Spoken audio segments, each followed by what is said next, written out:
Bonjour monsieur, Bonjour. donc merci d'accepter ce nouvel entretien. Donc cette fois-ci, ça sera consacré à Napoléon. Donc première question un peu rituelle, comment présenteriez-vous Napoléon à une personne qui ignorerait tout de lui? Bon, d'abord, c'est impossible de trouver, une seule personne qui n'a jamais entendu prononcer le nom. Je pense à travers le monde, c'est quasiment impossible, mais imaginons. Eh bien, on pourrait, dire plusieurs choses. D'abord, bien sûr, il a été, l'un des grands, conquérants de l'histoire et il s'inscrit dans cette mesure à la suite des Alexandre, César, Charles Quint, Charlemagne, évidemment, Cortés, enfin bref, tous les grands conquérants de l'histoire. C'est la première chose. La deuxième chose, il a été un chef d'État, qui a, reconstruit une société et un État après une longue crise de 10 années et si dans le domaine de la conquête, il n'a pas laissé véritablement d'héritage puisqu'il a perdu ses conquêtes, au final.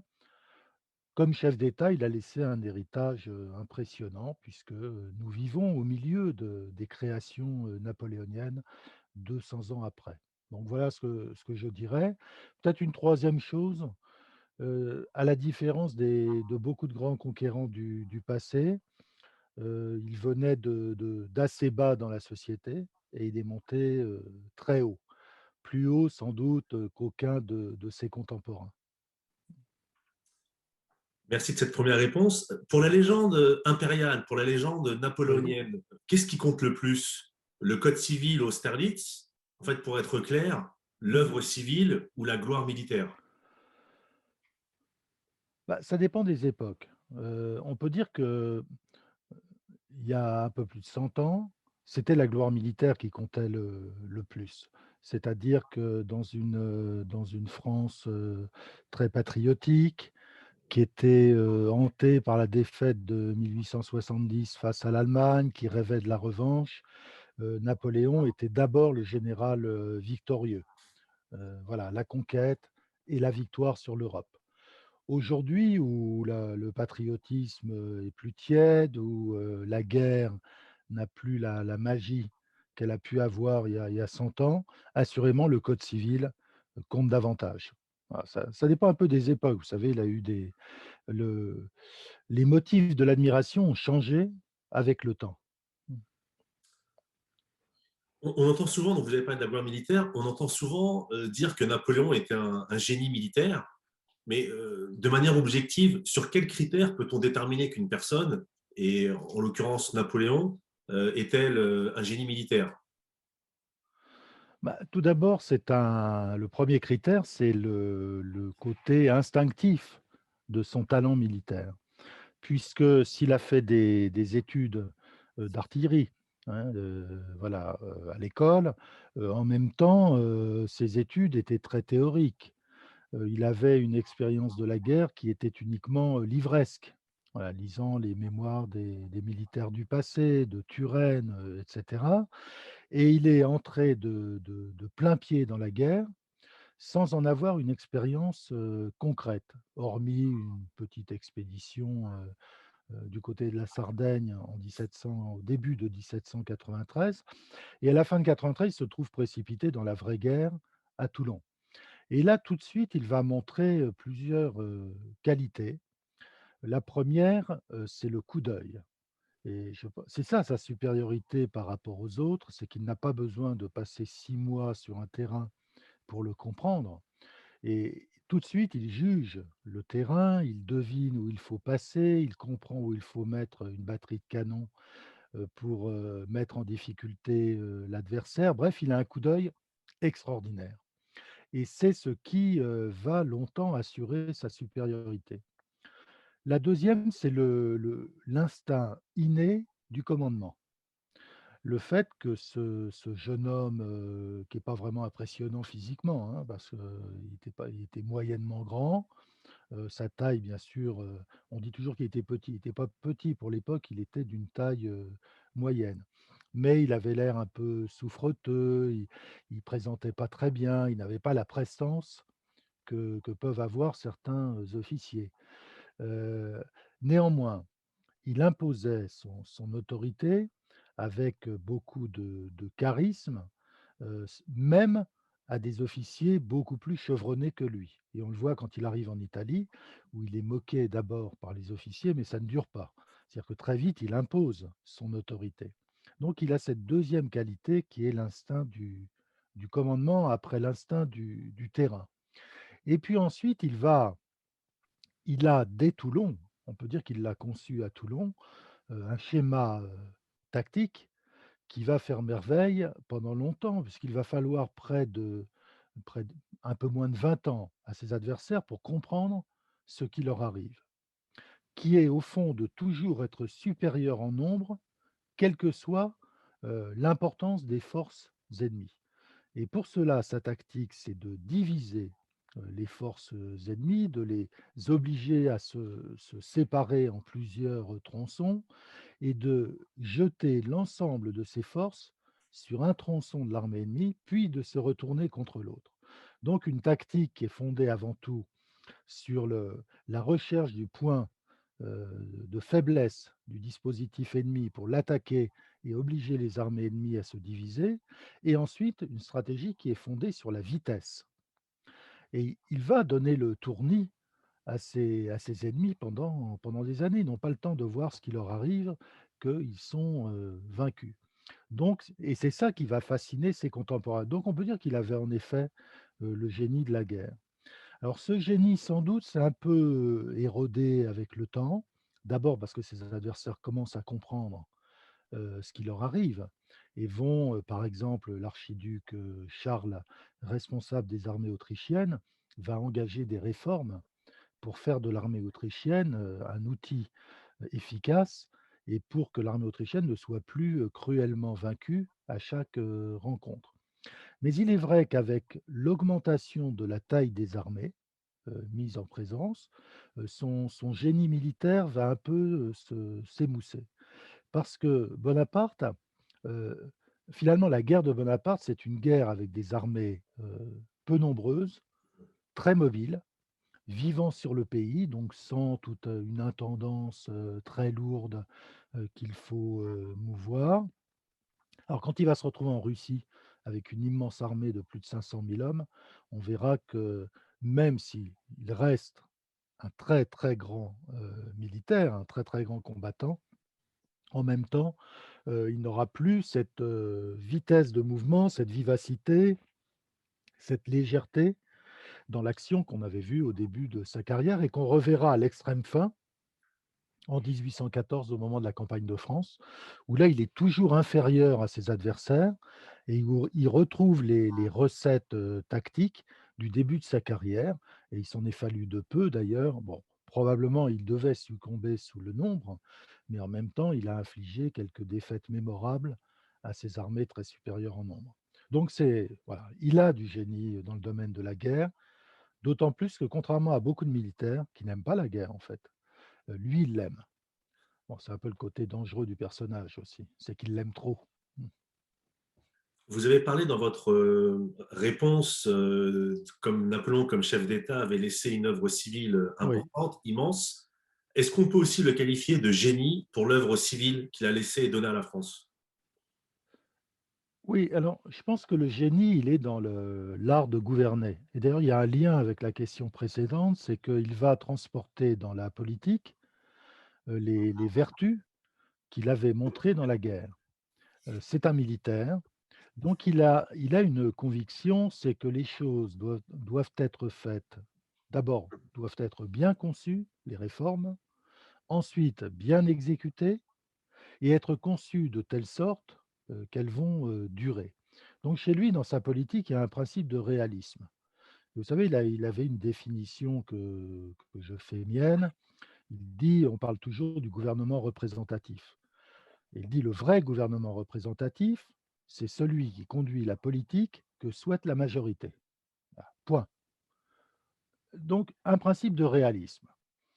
Faire une politique qui recueille l'assentiment d'une majorité de citoyens. C'est le premier point.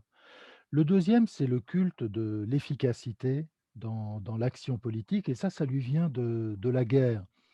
Parce que c'est une chose que les militaires savent, mais que les politiques souvent, ne comprennent pas, c'est qu'à la guerre, tout est important. Il y a pas de Ça n'existe pas les détails à la guerre. Parce que si vous avez une armée qui n'a pas de chaussures, vous allez avoir de gros problèmes. Et la guerre n'est pas un jeu, ou plutôt c'est un jeu très sérieux, parce qu'il y va de la vie et de la mort, du triomphe et du désastre. Donc il a transporté cet esprit de sérieux dans la politique, où l'esprit de sérieux est très rare dans la politique. Il suffit de regarder les événements.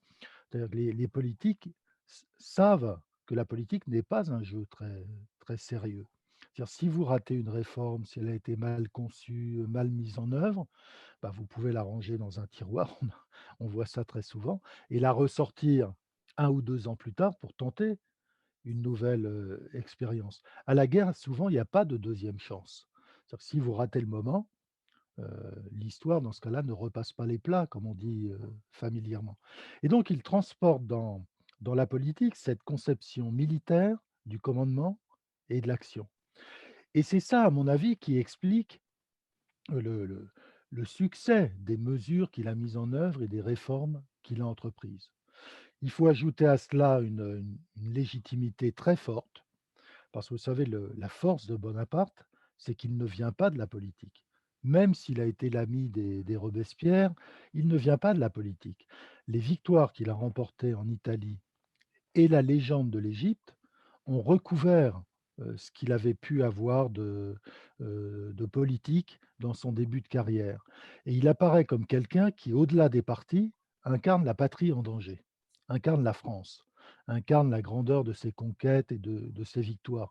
Ça lui donne une autorité sur ses politiques, qu'ils soient de droite et de gauche. Ensuite, autre trait, peut-être aussi, là encore, parce qu'il est militaire, qu'il a fait la guerre, il sait choisir ses collaborateurs. Et surtout, il place une très grande importance dans l'information. Il n'est pas omniscient, c'était pas un homme très cultivé. C'était un lecteur boulimique, c'était un autodidacte, mais ce n'était pas un homme, très cultivé. Donc il est obligé d'apprendre à chaque fois. Et par exemple, pour le code civil, eh bien, il discute avec des juristes, Cambacérès est son professeur, et cetera, et cetera. Donc il sait s'entourer. Il a d'ailleurs très bien composé son conseil d'État de spécialistes. S'il n'aime pas les assemblées parlementaires, il a toujours beaucoup, mis de confiance dans son conseil d'État qui était composé de gens qui pouvaient l'instruire avant qu'il prenne la décision Mmh. sur plein de choses. Et enfin, il prend la décision seul. Et pour lui, d'ailleurs ça devrait être une maxime, acquise par tous les gouvernants, gouverner, c'est faire des choix, c'est prendre des décisions et c'est ensuite surveiller l'exécution. Alors il a eu il c'est en Italie qu'il a compris tout ça, donc très jeune, que le problème était si on voulait se sortir de l'épreuve révolutionnaire, de procéder à un inventaire des traditions, la tradition révolutionnaire, la tradition de l'Ancien Régime de l'autre. Et avec ça, rebâtir une société et un État. Alors, il a été un élément moteur des réformes, de réformes qu'il n'avait pas toujours conçues. Par exemple, le Code civil, il est en rédaction depuis l'époque de la Convention montagnarde, hein, puisque Cambacérès en avait rédigé une première version en 1793. Mais il a su, voilà, s'entourer de gens qui avaient des idées dans tous les domaines, qui avaient la volonté de faire des choses. Il a su les soutenir, les accompagner et même les bousculer parfois lorsque les choses n'allaient pas assez vite, à son gré. Voilà. Donc au fond, Napoléon, plus, qu'une science, absolue de ce que doit être une société ou un gouvernement, Napoléon, avant tout, c'est un art de gouverner.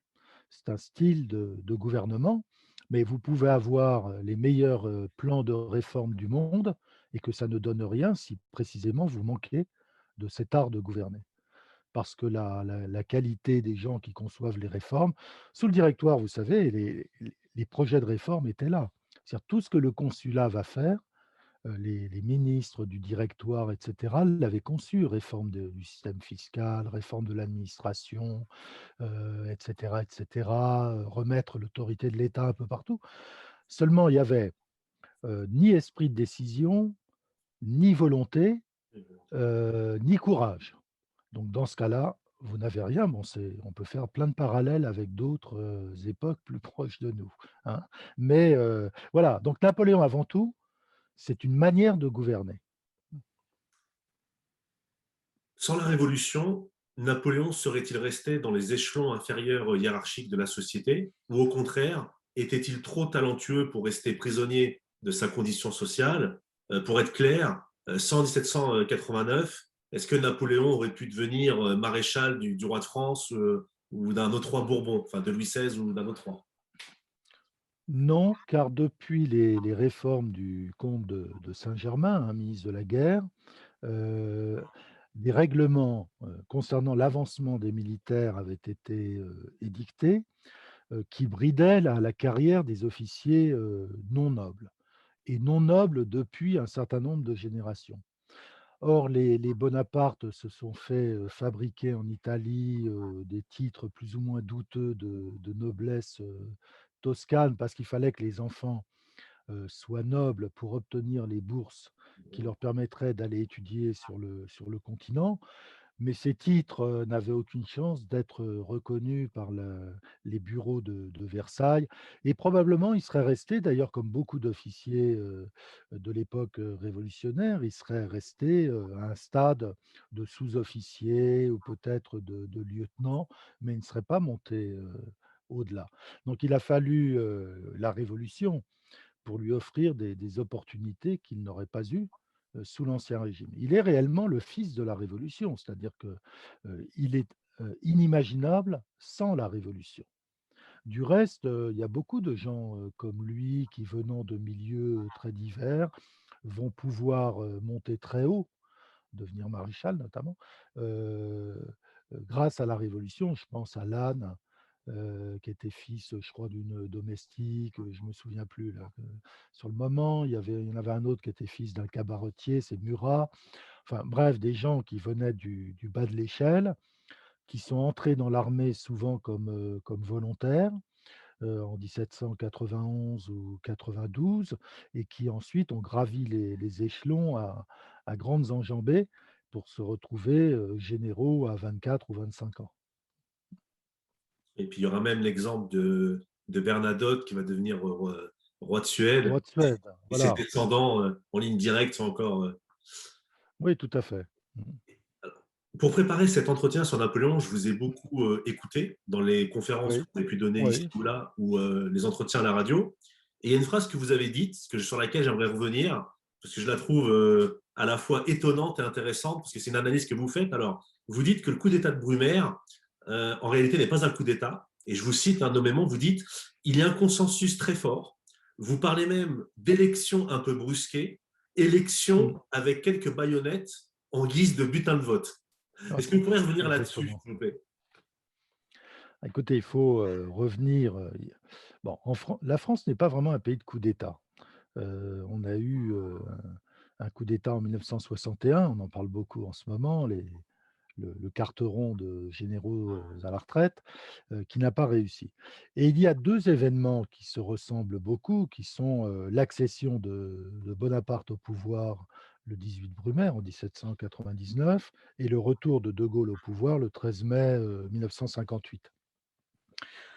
Ce sont un peu des coups d'État par la forme, mais pas vraiment des coups d'État par le consentement par avance qui les entoure.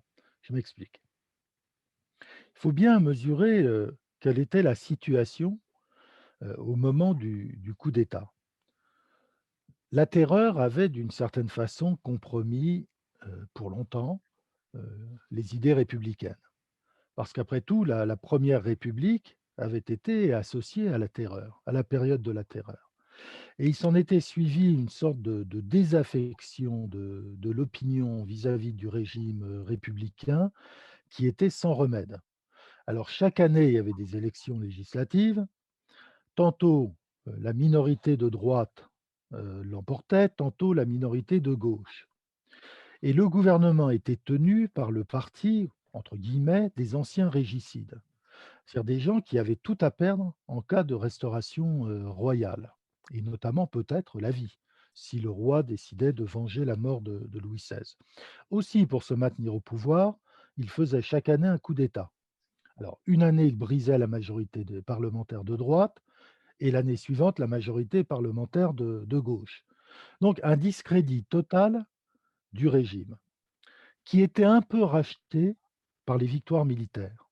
Mais à peine, parce que ces victoires militaires, qui étaient réelles, hein, c'est le moment où la France, comme disait Michelet, déborde de ses frontières, profitaient surtout aux généraux qui remportaient les batailles, dont la réputation, la gloire montait, et dont beaucoup de gens commençaient à attendre la solution à cette situation de décomposition politique, à laquelle s'ajoutaient des difficultés sociales sans nombre. C'est-à-dire des caisses absolument vides, parce que la Révolution avait coûté très cher. Déjà, elles n'étaient pas beaucoup remplies au début de la Révolution, c'est pour ça qu'il y avait eu la Révolution, et là, elles étaient tout à fait vides. Donc, il y avait par exemple plus un seul pont en France qui était en état d'être traversé. Les routes étaient pleines de trous, elles n'étaient plus réparées, les routes royales, vous savez, les routes pavées. Quand Bonaparte est arrivé au pouvoir, il a envoyé des conseillers d'État dans tous les départements pour faire un audit de la situation. C'est un tableau cataclysmique. Par exemple, dans les Bouches-du-Rhône, le conseiller, c'était Fourcroy, le chimiste, qui a été envoyé à Marseille pour enquêter sur la situation. Alors, souligne d'un côté la délinquance, la criminalité absolument effrayante, c'est-à-dire les gens rançonnés chez eux, etc. Et de l'autre, tout ce qui est service public dans un état désastreux total. Par exemple, les orphelinats pour les enfants abandonnés, etc., les enfants pauvres qu'on trouvait dans la rue. À Marseille, taux de survie 0. C'est-à-dire que tout enfant qui était placé dans ces hospices pour enfants mourait, faute de soins, faute d'alimentation, etc., etc. Donc vraiment, une situation cataclysmique. Alors quand on prend la mesure de cette situation, on comprend que quand Bonaparte a débarqué, revenant d'Égypte, on croyait qu'il était mort ou prisonnier des Turcs ou blessé, donc il est revenu vraiment comme un je sais pas, une météorite qui tombe du ciel. Donc là, il s'est passé quelque chose, dans la France, une espèce d'enthousiasme, tout le monde se disant, en tout cas beaucoup de gens se disant que c'était lui la solution. Voilà. Et lorsqu'il est remonté, vers Paris, depuis Fréjus, le long du Rhône, les paysans des montagnes, donc des 2 côtés, hein, les Alpes et les montagnes d'Ardèche et cetera de l'autre côté, descendaient la nuit avec des torches pour l'escorter, pour qu'il ne soit pas attaqué par les bandes de pillards qui écumaient la région. Enfin, sa voiture avec ses bagages a quand même été volée, hein, sur le trajet. Mais voilà, une espèce d'enthousiasme. Et d'ailleurs, le gouvernement lui-même, ne sachant plus à qui se fier ou se vouer, préparait un coup d'État. Et c'est heu, à l'intérieur, du directoire, Roger Ducos et surtout l'ex-abbé Sieyès préparaient le renversement du régime, alors qu'ils étaient, 2 des 5 présidents de la République collectifs qui formaient le directoire exécutif. Donc ils préparaient un coup d'État, ils avaient trouvé un général qui était le général, Joubert, mais Joubert venait de se faire tuer en Italie par les Autrichiens. Donc ils étaient en panne de militaires, d'épées, comme disait Sieyès, pour faire leur coup d'État qui était destiné, selon eux, à régénérer la République, à lui donner de meilleures institutions, à concentrer le pouvoir, à liquider les vestiges du jacobinisme, de manière à perpétuer la Révolution et comme ils étaient des régicides, à éviter le pire qui, à leurs yeux, était une restauration monarchique.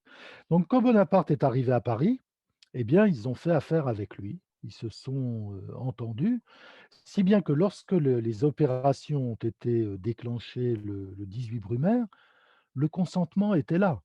L'une des 2 chambres, l'équivalent de notre Sénat, était acquise au coup d'État. Par contre, l'équivalent de notre Chambre des députés, c'est là que siégeaient les vestiges du parti qu'on appelait alors néo-jacobin et qui, eux, bien sûr, comme Bonaparte n'avait pas négocié avec eux, les avait laissés à l'écart, ils sentaient qu'ils allaient être les dindons de la farce. Donc pas question pour eux d'approuver le coup d'État et c'est de là qu'est venue l'opposition. Il a d'abord fallu, arracher la démission des 3 autres, directeurs pour qu'il n'y ait plus de gouvernement et puis le deuxième jour, arracher le consentement des chambres pour la mise en place d'un gouvernement provisoire avec 3 consuls, hein, Bonaparte, Sieyès et Roger Ducos et la formation d'une assemblée provisoire qui donnerait une nouvelle constitution sur ce qui s'est repassé en 1958 avec De Gaulle. Donc on ne peut pas dire qu'il y a eu de coup d'État. S'il y a eu coup d'État, c'est parce que la troupe a dû intervenir le 19 pour chasser les députés, de l'orangerie de Saint-Cloud, les députés de la chambre basse, c'est-à-dire du Conseil des 500, notre chambre des députés actuels. Donc ce qu'on appelle coup d'État, c'est simplement, une querelle à l'intérieur des milieux dirigeants. Mais dans l'opinion, il n'y a eu absolument aucune opposition, aucune manifestation, d'hostilité ou d'opposition. Rien qui ressemble, par exemple, à ce qui s'est passé après le coup d'État du neveu, le futur Napoléon III, en 1851, où il y a eu des combats dans Paris, il y a eu des révoltes en province, il y a eu des déportations, et cetera. Là, rien. Il y a eu effectivement une liste de gens à déporter qui a été rédigée par Sieyès dans les jours qui ont suivi le coup d'État, mais il n'y a pas eu de mesures, prises parce que, il n'y a pas eu de réaction, tant le consentement était fort. Mmh. Je voudrais qu'on parle rapidement de la pratique du pouvoir de Napoléon avec un Oui, exemple. Parce que c'est marrant parce qu'il y a quelque chose que je trouve étonnant, c'est que certains reprochent à Napoléon d'avoir été un tyran, un usurpateur, un dictateur. Et d'un autre côté, certains reprochent à Napoléon, pardon, d'avoir été trop gentil avec ceux qui volaient dans la caisse ou avec ceux qui jouaient double ou triple jeu, comme mmh, Fouché et Talleyrand, pour ne pas les Fouché, citer. oui, Voilà. Et oui. certains reprochent même à Napoléon de ne pas les avoir fait fusiller. Comment vous Mmh. expliquez cette ambivalence de caractère, à la fois trop gentil d'un côté et parfois considéré comme trop dur de l'autre? Bon, je pense pas qu'il était trop gentil. D'abord, il savait et vous savez pour gouverner, il faut avoir le cuir un peu épais. Il savait que politique et trahison, ça va ensemble et donc des complots, il y en avait, des trahisons, il y en avait, des gens qui vous servent mal, qui ne sont pas reconnaissants, qui sont ingrats et cetera, ça existe. Ça fait partie au fond de l'humanité et en particulier, ça fait partie de la politique. Alors il le savait, il était préparé à ça. Par tempérament, c'était pas quelqu'un de vindicatif. Il pouvait faire tuer quelqu'un à froid, mais pas par, comment dire? Pas par, sentiment, si j'ose dire. C'est-à-dire que chez lui, il y a pas de déception. Il n'est pas déçu par, Talleyrand ou Fouché parce que probablement il ne s'attend pas à mieux de leur part. Mais dans son jugement, et sans doute il y a de la colère quand il apprend, et on le voit bien avec la fameuse scène de 1809 où il dit à Talleyrand: «Vous êtes de la merde dans un bas de soie». Heu, heu, En même temps, il connaît et il mesure leurs compétences, leurs capacités et il sait de ce point de vue qu'il a besoin d'eux. Bon souvent, il fait, comment dire? Il a recours à d'autres collaborateurs lorsque ceux-là le servent mal. Par exemple, il y a le cas très bien documenté du concordat. Talleyrand est absolument opposé à la réconciliation avec, l'Église. Il fait du chantage en réalité. Il essaye, il fait tous ses efforts pour torpiller la négociation avec l'Église parce qu'il veut obtenir du pape, sa sécularisation pour pouvoir, épouser, madame Grand. Donc pour un motif d'intérêt personnel, il s'efforce de faire, capoter cette négociation d'État pour la pacification religieuse et la réconciliation des Français. Ça en dit long d'ailleurs sur ce personnage qu'on idolâtre, bien trop souvent, Talleyrand. Mais alors que fait, Napoléon? Eh bien il a recours d'abord il conseille à Talleyrand d'aller prendre les eaux pour sa santé, d'aller à Bourbonne-les-Bains se reposer un peu et c'est ce que Talleyrand va finir par faire, ce qui permettra de dénouer, le blocage des négociations et puis il s'appuie sur d'autres gens. Le ministre, ce qu'on appelait ministre, c'était l'ambassadeur de France à Rome, qui se nomme François Cacault, qui est un vieux diplomate de l'Ancien Régime en réalité, qui est passé au camp révolutionnaire et qui, a ses entrées, au Vatican et cetera. Donc il s'appuie sur des gens, alors que, normalement, il aurait dû s'appuyer sur son ministre des Affaires étrangères. Mais comme le ministre des Affaires étrangères n'est pas fiable, eh bien, il a d'autres, canaux pour arriver à ses fins. Voilà, c'est comme ça qu'il s'en sort et il n'a pas besoin de les fusiller. Il n'était pas trop fusillade, hein. Bon, il a fait exécuter le duc d'Enghien parce que là, il avait une raison, politique. Sans doute, le duc d'Enghien, c'est une affreuse injustice parce qu'il est peu probable qu'il conspirait, mais en tout cas, Napoléon, c'était un moyen de donner des gages à sa gauche au moment où il allait se faire, couronner empereur. Donc c'était, voilà, un geste de froide politique comme il était capable d'en faire, comme quand il a fait liquider les derniers Jacobins en 1801 ou quand il a fait, kidnapper, Toussaint Louverture en 1802.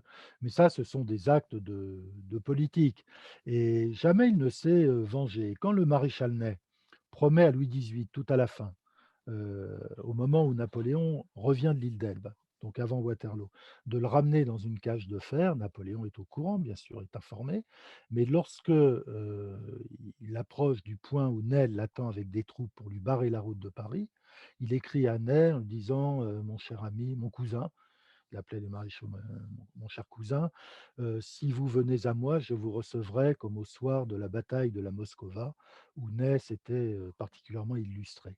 Voilà et voilà, donc il y a pas d'esprit de vengeance personnelle chez lui. C'est à la fois de la politique, mais aussi une affaire de tempérament. Mais est-ce qu'il était faible avec sa famille? Parce que souvent, ses sœurs disaient bon, Napoléon râlera, mais on peut faire quand même ce qu'on veut. Donc, Oui, très. Vous savez, c'est un Corse quand même. La famille, c'est la famille. Donc, voilà, on ne trahit pas sa famille. Et là, par contre, il souffrait beaucoup de ce qu'il prenait comme des trahisons, venant de ses parents. Autant venant d'un Fouché ou d'un Talleyrand, c'est pas grave, il s'y attend, il ne les estime pas, mais il leur reconnaît des capacités. Autant quand ça vient de sa famille, ça le blesse. Et on le voit dans sa correspondance avec, 2 des membres de sa famille, oui, Jérôme, le cadet et surtout Louis, parce qu'il avait fait l'éducation de Louis. Il avait hébergé Louis à Paris, donc avant la Révolution. Il lui avait appris à lire et Il avait été à la fois une sorte de père pour Louis, après la mort de leur père. Et donc il est très blessé par la manière dont Louis se conduit en tant que roi de Hollande. Bon, Louis a ses raisons, hein, c'est que après tout, il s'est pris d'affection pour son royaume et sa population. Il défend les intérêts des Hollandais contre son frère. Mais là, Napoléon ne comprend pas et il prend ça pour une trahison. Même chose avec Joseph, qui est le seul qui vraiment, il aimait Joseph parce que c'était son aîné et puis, ils avaient passé leur toute petite enfance, ensemble, ça crée des liens très forts et quand il voit la faiblesse de Joseph en Espagne, son absence de talent pour faire le métier de roi, bon, bah, il est déçu, il est vexé, il lui envoie des lettres très sévères et on voit dans cette incendiaire. correspondance com pardon? Mmh? Des lettres, pardon de vous couper, mais il envoie même des lettres incendiaires. Oui, tout à fait et surtout à Louis. C'est à Louis que les lettres sont le plus violentes et à Jérôme parce que Jérôme est un incapable. Mais c'est vrai qu'il ne refuse rien et il y a une lettre de lui à Joseph, c'est au moment où il commence à devenir quelqu'un, après Vendémiaire. Il devient commandant de la place de Paris et là, il est assailli par ses proches qui lui demandent tous, une mission, une propriété, de l'argent, voilà, une fonction quelque part et un jour, il répond à Louis, heu: «Écoute, je ne peux pas faire plus que je ne fais déjà pour la famille». Et il passait, c'est vrai, son temps à courir pour, satisfaire les demandes des uns et des autres. Et au fond, il a été, comment dire? Ça a été son boulet, sa famille, hein. Mais c'est un boulet dont il acceptait le joug parce que, la famille, c'est la famille. Voilà. Il y a une image que j'aime beaucoup, c'est dans un film sur Napoléon. Il revient chez lui en Corse, donc ses frères et sœurs Mmh. sont petits, et donc lui, il est en tenue militaire. Il joue avec ses frères Oui. et sœurs, puis il y a une voix off, puis Napoléon se met à quatre pattes, il joue avec ses frères, puis il y a des frères qui montent sur son dos pour jouer, puis la voix off dit Mmh. de manière très ironique, Napoléon à ce moment-là ne sait pas qu'il les aurait tous sur son dos toute sa vie. Voilà, je trouvais ça marrant. Voilà. Bon, je connais pas cette scène, mais c'est un peu ça, ouais. Mais il les aimait, il le dit à Sainte-Hélène, il dit: Ils ne m'ont pas bien servi, c'est le moins qu'on puisse dire, mais je les aimais». Et il dit: «Je crois qu'eux m'aimaient aussi à leur façon». Tu sais, c'était une famille, spéciale, hein, les Bonaparte. On peut dire que, ils avaient tous du talent à leur façon et surtout peut-être plus que du talent, ils avaient tous une personnalité, très forte. C'est une famille étonnante. La mère était une femme, étonnante aussi. Il y a que le père qui était un peu terne, mais il est mort tôt. Mais sinon, ils sont tous, c'est une famille ingérable et incontrôlable. Donc forcément, qu'il les avait sur le dos et que les relations étaient compliquées, mais il y avait sans doute de l'affection aussi, malgré les querelles, les disputes, permanentes et les Alors, avant de bourreaux. revenir sur Napoléon, j'ai une question très rapide. Oui. Parce qu'on en a parlé Mmh. très rapidement et j'aurais voulu avoir votre avis là-dessus, sur Fouché et Talleyrand, ministre de la Police et ministre des Relations Oui. extérieures. Selon vous, lequel des deux a le mieux trahi Napoléon? Talleyrand, indéniablement, parce que lui, il commence, très tôt à trahir, dès, 1808-1809. Donc c'est très tôt. Fouché un peu moins. Bon, en 1815, c'est fini, quoi. C'est Fouché a compris que Napoléon, c'était fini, qu'il fallait passer à autre chose. Et puis après tout, Fouché était, avec Sieyès, c'était le syndic en quelque sorte du parti révolutionnaire, du parti régicide et ils avaient, aidé Napoléon à accéder au pouvoir en échange d'une double promesse: faire obstacle à une restauration monarchique qui était inévitable à un moment où Bonaparte prend le pouvoir, hein. Si ça n'avait pas été lui, ça aurait été Louis XVIII. Il n'y avait pas d'autres alternatives et puis la deuxième condition, c'était garder la Belgique à la France. Et au fond, en 1814, il ne peut plus faire obstacle à une restauration des Bourbons et il a perdu la Belgique. Donc au fond, ils n'ont plus besoin de lui, c'est fini. Le pacte qu'ils avaient, signé ensemble en 1799 est devenu caduc. Voilà, donc on peut dire que, voilà, Fouché pense à l'avenir et Talleyrand pense à lui-même, comme toujours. Mmh. J'aimerais avoir votre avis sur un sujet très important. Je vous ai Mmh. beaucoup écouté là-dessus. À titre personnel, depuis toujours, j'ai un grand respect pour le vol de l'aigle parce que j'ai Mmh. toujours considéré le vol de l'aigle comme l'un des plus beaux référendums de l'histoire.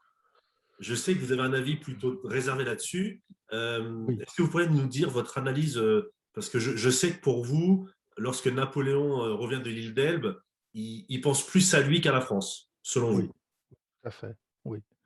Écoutez, la France de 1815, début 1815, le roi est rentré depuis un an, il a promulgué la charte qui fait un certain nombre de concessions, à la Révolution, la garantie des biens nationaux et cetera et il a rétabli les principales libertés publiques. La liberté parlementaire, il y a un parlement, il a rétabli la liberté de la presse. Alors bien sûr, il y a des froissements d'amour-propre, la situation n'est pas facile parce que les royalistes et les républicains se retrouvent, face à face, un peu côte à côte et beaucoup face à face, après 25 ans de tragédie historique, alors de grandes épreuves historiques. Alors c'est difficile, mais ça fonctionne. En plus, Louis XVIII, avec l'aide de Talleyrand, il faut bien le dire, a obtenu des alliés un traité tout à fait favorable, puisqu'on ramène les frontières de la France, heu, à 1792. Donc la France va pouvoir garder un certain nombre d'enclaves qui avaient été réunies, comme Avignon, comme, Nice, qui avaient été réunies au début de la Révolution. Alors de ce point de vue, Louis XVIII a rétabli les libertés, il a obtenu des bonnes conditions et notamment pas d'indemnité de guerre à verser aux alliés. Et puis, ça fonctionne plutôt bien. La prospérité revient, le commerce repart. Les dernières années de l'Empire avaient été difficiles. La France, à ce moment-là, n'a pas besoin de Napoléon. Alors, il est vrai qu'il y a eu des choses, les demi-soldes, il a fallu licencier une partie de l'armée parce que bon, ça coûte très cher au trésor et que les finances, ne sont pas dans un état florissant. Après des années de guerre, eh bien, on le sait bien, après les guerres, la situation est difficile, il faut reconstruire en toutes sortes de domaines. Les Français n'ont pas besoin de Napoléon. D'ailleurs, ils l'ont vu partir sans regret, en 1814 après sa première abdication. Il a été hué tout le long du chemin. Heu, Ils n'ont pas besoin de lui. Alors pourquoi revient-il? Bon, il a de bonnes raisons de revenir. D'abord, le gouvernement royal, ne paye pas la pension qui lui a été accordée. C'est vrai. Parce qu'ils n'ont pas envie de payer pour, Napoléon. Ils trouvent aussi qu'il est trop près des côtes françaises et ils ont raison. C'est le tsar qui a imposé, l'île d'Elbe. Les Anglais pensaient déjà à Sainte-Hélène. Alors il y a des rumeurs d'enlèvement aussi, d'agents anglais qui viendraient l'enlever de l'île d'Elbe pour l'emmener à Sainte-Hélène. Mais je pense surtout que s'il revient, c'est parce qu'il ne peut pas imaginer finir sa vie, on sait ce que dira Chateaubriand, en prince de l'île d'Elbe. Quand on a dominé l'Europe, pardon, l'île d'Elbe, c'est trop petit. Et la cour de Porto-Ferraio ou rien, c'est exactement pareil. Il dit les femmes n'ont aucune manière, elles ne savent pas se tenir dans un salon. Bon, c'est pas sérieux. Et lui a reproduit tout le cérémonial de cour dans un lieu lilliputien, très beau par ailleurs, mais lilliputien. Et lorsqu'il fait beau, s'il va de l'autre côté de l'île par rapport à Porto-Ferraio, il voit la Corse. Parce que de Bastia, vous pouvez voir l'île d'Elbe quand le ciel est clair. Vous pouvez même voir les côtes d'Italie. Lui aussi voit les côtes de l'Italie. C'est-à-dire que le monde qu'il a dominé est tout près. Comment résister à ça? C'est impossible. Après tout, il ne faut pas oublier qu'il n'a que 45 ans. C'est un homme jeune encore, même s'il est un peu usé physiquement par une vie trépidante, mais quand même, il est encore jeune. Donc il revient. Et effectivement, il va être bien accueilli, mais c'est un plébiscite. Je je J'accède à votre expression, mais c'est un plébiscite militaire. C'est l'armée qui lui fait un triomphe. Plus quelques villes comme Grenoble et Lyon, qui ont toujours été depuis le début des villes bonapartistes. Pourquoi? Parce qu'il s'est particulièrement préoccupé de réparer les séquelles de la Révolution, notamment à Lyon. Il a favorisé l'industrie de la soie, l'industrie textile lyonnaise. Donc c'est vraiment une ville qui lui a toujours été favorable, à la différence de beaucoup d'autres villes. Mais l'accueil parisien est tout sauf chaleureux. Mais aux élections qui vont suivre son retour à Paris pour former une nouvelle chambre, qui sera la Chambre des représentants des 100 jours, les suffrages se portent massivement sur des gens Oui, c'est comme vrai. Lafayette, Lenné ou autres, qui ont été des opposants à la fin dans les dernières années de l'Empire, en 1812, 1813, 1814. Ce qui prouve que, et lui-même le sent d'ailleurs, on sent qu'il a mis une énergie formidable dans le vol de l'Aigle, hein, jusqu'à Paris, mais une fois à Paris, tous les témoins ont décrit, combien il était, un peu déprimé, un peu passif, probablement n'y croyant pas. Même si là encore, il va se jeter dans une dernière, aventure militaire. Moi, c'est mon hypothèse, je pense qu'il cherche une fin digne de lui et que finalement il l'aura, mais d'une façon qu'il n'avait pas imaginée, c'est-à-dire à Sainte-Hélène. J'aimerais avoir votre avis. Aujourd'hui, c'est un sujet qui est beaucoup discuté. C'est les erreurs de Napoléon. Alors, je ne vais pas les citer pour ne pas, entre guillemets, Oui. vous influencer, mais j'aimerais avoir votre avis. Si vous deviez retenir qu'une seule erreur du règne de Napoléon, vraiment l'erreur déterminante pour vous, quelle serait-elle? Alors si c'est une seule ou 2? Pour moi, il y en a 2. Bah alors, dites les deux. La première, c'est le mariage avec Marie-Louise. Heu, bon, je comprends, il veut un héritier. Il divorce de Joséphine, Et entre, princesse russe et princesse autrichienne, les 2 pays sont alliés de la France à ce moment-là, il choisit la princesse autrichienne, ce qui à mon avis, d'ailleurs sur les conseils de Talleyrand, ce qui à mon avis est une erreur, dramatique. Parce que en choisissant la princesse, autrichienne, il met ses pas dans la monarchie des Bourbons. Voilà. Il refait, le renversement d'alliance de 1756 qui avait été, dont les conséquences avaient été, dommageables pour la réputation de la monarchie, parce qu'il s'allie en Europe à ce qu'il y a de plus conservateur qui est la monarchie, autrichienne. Et du même coup, il se coupe de ses origines, révolutionnaires. Voilà, il va pouvoir appeler, heu l'empereur d'Autriche comme son beau-père, et puis quand il parlera de Louis XVI, il dira: «Mon pauvre oncle». Mais en même temps, il se coupe de son histoire qui est celle de la Révolution, en croyant entrer dans la famille des rois européens, ce qui ne se passera pas. Parce que s'ils sont aimables avec lui, c'est tout simplement qu'ils ont peur de lui. Mais en privé, ils disent pique-pente de cet aventurier corse qu'ils ne respectent pas. À leurs yeux, il sera toujours un parvenu. Donc c'est une erreur, psychologique et politique qui aura de très grandes conséquences quand on sait que la haine de l'Autriche avait joué pour beaucoup dans la chute de la monarchie en 1792, de manière d'ailleurs affreusement injuste, la pauvre Marie-Antoinette. Et voilà. Donc une erreur, là, en 1810, qui le met dans le camp de l'Ancien Régime, alors que sa force, c'était d'être l'héritier de la Révolution sans les excès de la Révolution. La deuxième erreur, c'est bien sûr, c'est la plus connue, c'est d'aller en Russie. Sous un avec et là encore, il y a beaucoup de psychologie là-dedans. Il va rassembler la plus grande armée qu'on ait jamais vue en Europe pour se rendre, à Vilnius, où il a décidé d'attendre le tsar. Alors son idée, c'est pas d'aller à Moscou, c'est d'aller à Vilnius, de s'arrêter à Vilnius et d'attendre que le tsar vienne renouer le dialogue avec lui. Et il croit, là encore, il se trompe, il croit, exercer un ascendant psychologique total sur Alexandre, Ier.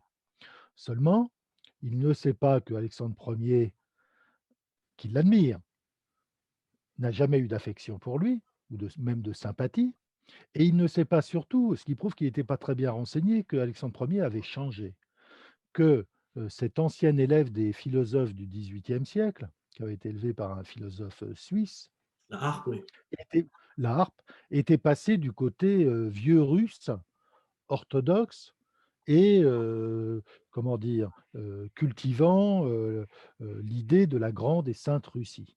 Voilà. Alexandre a changé du tout au tout, et donc Alexandre n'est plus prêt, à négocier. Alexandre, lui, sait, à la différence de Napoléon qui n'a pas voulu écouter, ses conseillers, notamment Caulaincourt, que la Russie est très vaste et qu'on peut reculer presque indéfiniment, laisser l'adversaire, s'enfoncer dans le territoire russe et le prendre au piège, et c'est ce qui va se passer.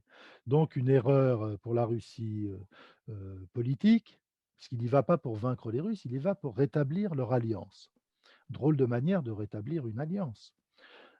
Erreur psychologique sur Alexandre et erreur, stratégique sur la possibilité de se rendre maître du territoire russe. Bon, il y en a d'autres qui s'y laisseront prendre, hein. Oui, puis ce qui est intéressant dans le cas du mariage autrichien, c'est qu'on retrouve encore une fois l'opposition Fouché-Talleyrand. C'est que Fouché Oui, était contre le mariage autrichien. Enfin, mais Fouché était pour le mariage russe. Simplement Talleyrand est allé voir Napoléon, lui a dit: «Ces Romanov sont tous fous et les princesses peut-être plus que les hommes encore». Donc il a reculé, il a préféré, cette Marie-Louise qui était jeune, qui a 18 ans, et qui avait l'air plus raisonnable et plus normale qu'en effet, ces princesses russes à la mauvaise réputation. Voilà.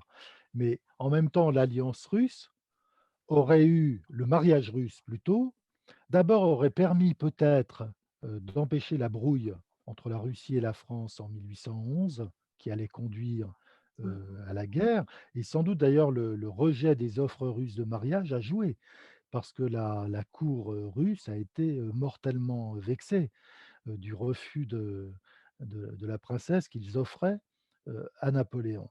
En plus, ça aurait maintenu Napoléon dans le camp révolutionnaire parce que les anciens révolutionnaires avaient toujours cru que la Russie était une puissance progressiste, à cause du fait que Catherine II, jadis, papotait avec Diderot.